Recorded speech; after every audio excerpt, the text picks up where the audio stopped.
Salam kakak-kakak, selamat pagi. Sebelum kita menjalani hari ini, alangkah baiknya kita mendengarkan sedikit dari firman Tuhan. Sebelum itu, mari kita berdoa. Tuhan Yesus, terima kasih atas penyertaan-Mu sepanjang malam, sehingga kami dapat bangun dengan tubuh yang sehat, kuat, dan siap untuk menjalani hari ini.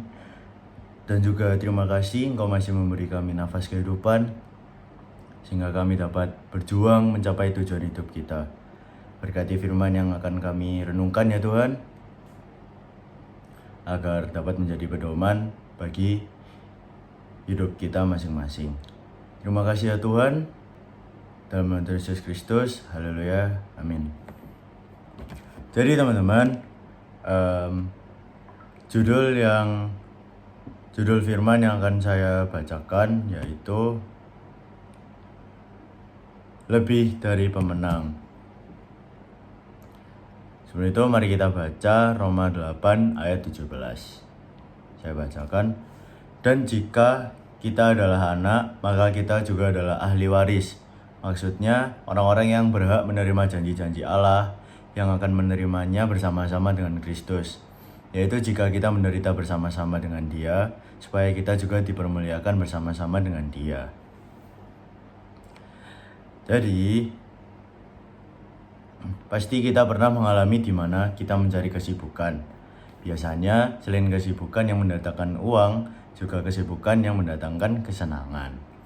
Semua berpusat pada aku. Tapi kalau kita menjadi anak-anak Abraham, maka yang kita pikirkan adalah apa yang harus kita lakukan untuk menyenangkan hati Allah.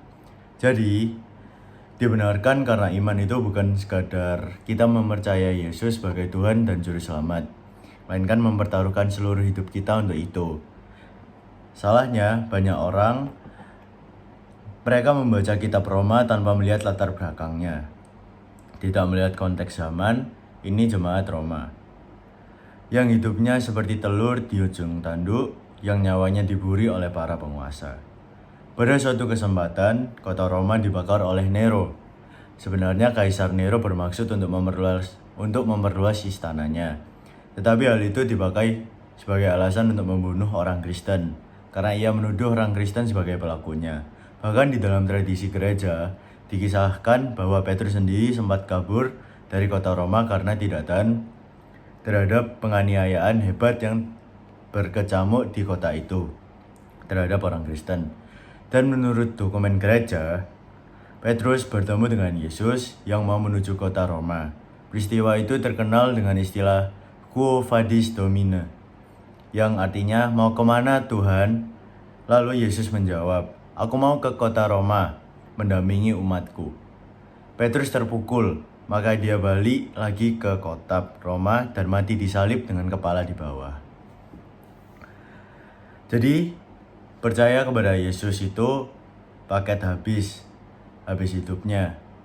Maka kalau dikatakan di Roma 8, kita lebih dari orang-orang menang, kata kita itu menunjuk jemaat Roma yang Paulus katakan bahwa mereka lebih dari orang-orang Roma yang menang secara politik, materi, kekuasaan secara duniawi.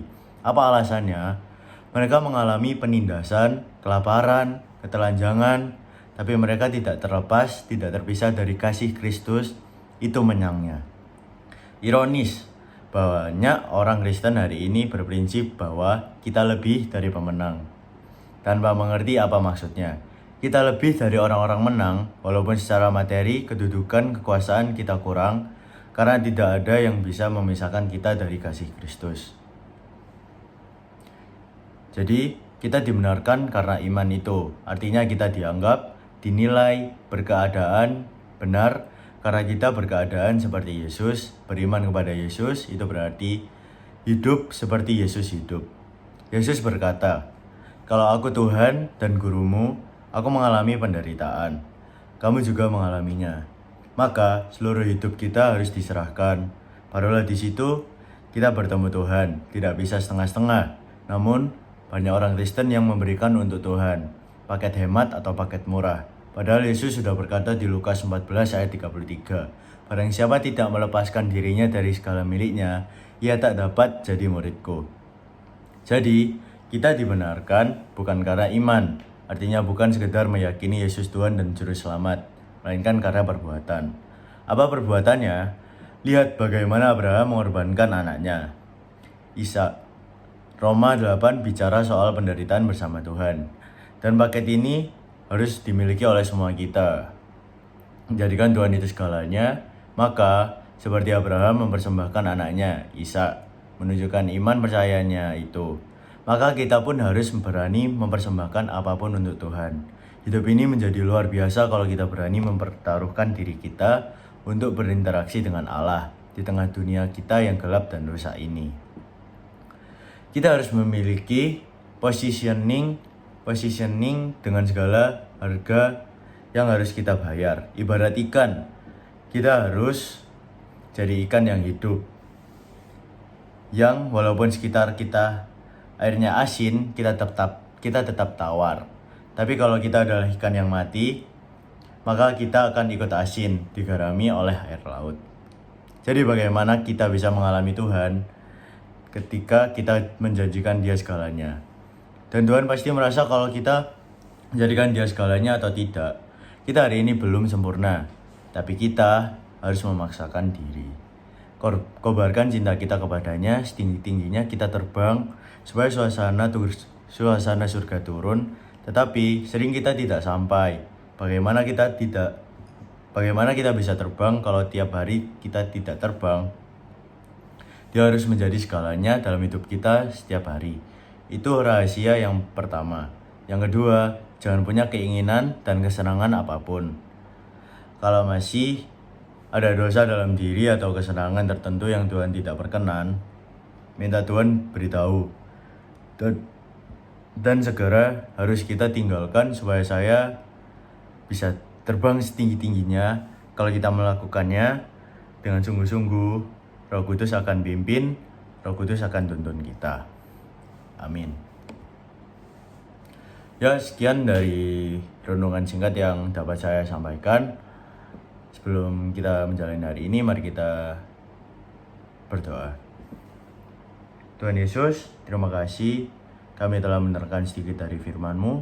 Berkati firman yang kami renungkan hari ini ya Tuhan, agar dapat menjadi pedoman bagi hidup kita masing-masing. Sertai kami yang akan menjalani hari ini ya Tuhan. Berikan kami pemikiran kalau kita lebih dari pemenang.